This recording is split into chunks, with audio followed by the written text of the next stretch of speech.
ዓለም አቀፍ ደረጃ ለ22ኛ ጊዜ ወደ ሀገራችንም ደግሞ በዚህ ደረጃ ማክበር አከበርን። ማክበር ማለት መነጋገር ነው፣ ሌላ ኢሹ የለውም። ለ21ኛ ጊዜ በሀገራችን የጸረ ሙስና ቀን ውይይት በሚዲያም እንደምታዩት በሁሉም አካባቢዎች እንደ ወረዳ እንደ ክልል ብቻ ሳይሆን ተቋማዊ በሆነ መልክ ሁሉ ውይይት እየተደረገ ነው ያለው።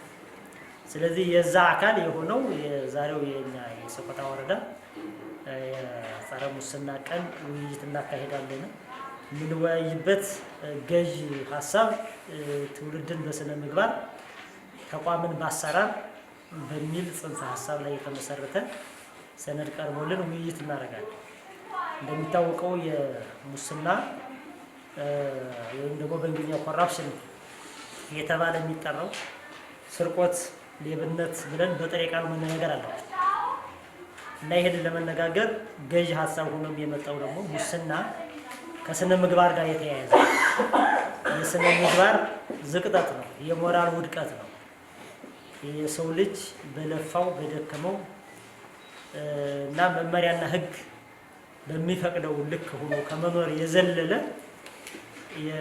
በተለያየ ቦታ በተሰጠን ተግባርና ኃላፊነት መሰረት አድርገን ከማይገባንና መመሪያና ደንብ ከማይፈቅደው የግልን ፍላጎት የግልን ጥቅም ለማሳደድና ለመጠቀም ሲባል የሚፈጸም በልማት ላይ በሀገር ላይ የልማት የሚያቀጭጭ ከፍም ሲል ደግሞ የሚያጠፋም ጭምር እንደሚታወቀው ደግሞ በጣም ለሰላም ሁሉ ምንጭ ይሆናል። የሰላም እጦት፣ የአገልግሎት እጦት፣ ፍትሃዊ የአገልግሎት ማጣት፣ በአሰራርና በመመሪያ ከመገልገል የመጣ ያሉ ልማቶች በሙሉ በተያዘላቸው ጊዜና በተያዘላቸው አግባብ በሰዓቱ ባለመከናወናቸው ምክንያት ሁሉም ነገር ከመንግስት አሰራርና መመሪያ እየወጣ በምልጃ በሰው በሀብት በገንዘብ በድለላ እየሆነ ሲመጣ ሰው መብቱን ለማስከበር ሲባል ሁሉ ስርዓት እስከ መቀየር ድረስ የሚያደርስ ግለሰብን ተራ ግለሰብን አስረህ ቀጥተህ ከዛ በዘለለ ስርዓት ሁሉ ሊያስቀየር የሚችል ለሀገር ጻር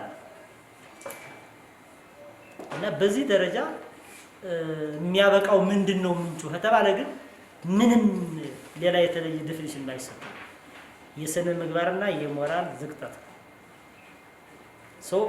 እንደዚህ ሆኖ ከተገኘ ምን ላይ ነው መስራት መቻል ያለብን ከተባለ ግለሰቦች ላይ ሰው ላይ ነው መስራት ያለብን። የሰው ልጅ ለራሱ በስነ ምግባር የታነጸ ስነ ምግባር ሲባል ትሁት ጸባይኛ ምናምን ለማለት አይደለም። በአሰራር የሚሰራ በደንብ የሚሰራ ከፍትሃዊነትና ካድሎ የጸዳ ለተሰጠው ተግባርና ኃላፊነት ቅድሚያ ሰጥቶ ከመስራት ጋራ በእንደዚህ አይነት ማዕቀፍ ውስጥ የተቃኘ ዜጋ እስካልተፈጠረ ድረስ በመመሪያና በአሰራር በሕግ በወንጀል የተከሰሰ በየትኛውም ደረጃ የመቀነስ ድል ይኖረው ካልሆነ በስተቀር ትርጉም ያለው ለውጥ ግን ሊያመጣ ይችላል። ትርጉም ያለው ለውጥ ሊመጣ የሚችለው ዜጎች በስነ ምግባር የታነጹ እንዲሆኑ ስናደርግና ተቋማት ደግሞ በአሰራር ሲሰሩ። ስለዚህ ከዚህ በመነሳትም ትውልድን በስነ ምግባር ተቋምን በአሰራር ለመስራት የሚያስችሉ ነገሮች ላይ ጥልቅ የሆነ ውይይት ማድረግ ያስፈልገዋል ማለት ነው።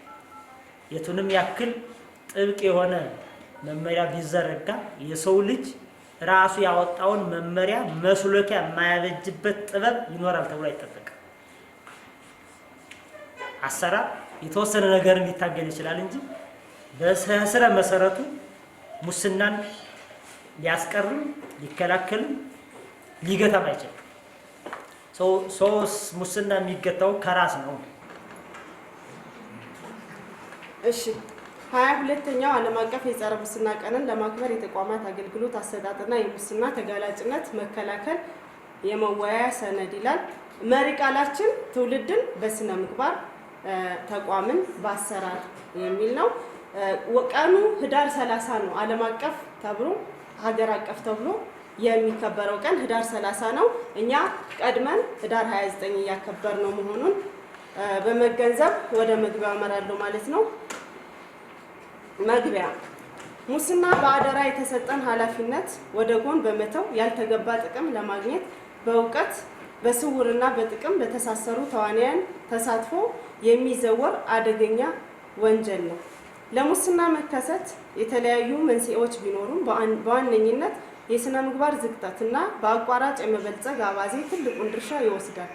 በተቋማት ሕዝብና መንግስት ለማገልገል በግልጽ የተቀመጡ አሰራሮች መሸርሸር ወይም የይስሙላ ተቋማዊ እንቅስቃሴ ማድረግ፣ ሕግን አሰራርን በጣሰ ሁኔታ ውሳኔዎችን መስጠት፣ አንዳንድ ተገልጋዮች ቅድሚያ ለመስተናገድ ወይም ያልተገባ ጥቅም ለማግኘት የተቋማት መሪዎችን፣ የስራ ኃላፊዎችን እና ሰራተኞችን በጥቅም መደለል፣ የተቋማት የውስጥ ቁጥጥር ስርዓት ጠንካራ አለመሆን፣ በተወሰኑ የስራ ኃላፊዎችና ባለሙያዎች ላይ የሥነ ምግባር ችግር መኖርና ሌሎች ተያያዥነት ያላቸው ጉዳዮች በተቋማት ሙስና እንዲንሰራፋ ምቹ ሁኔታ በመፍጠር ላይ ይገኛል።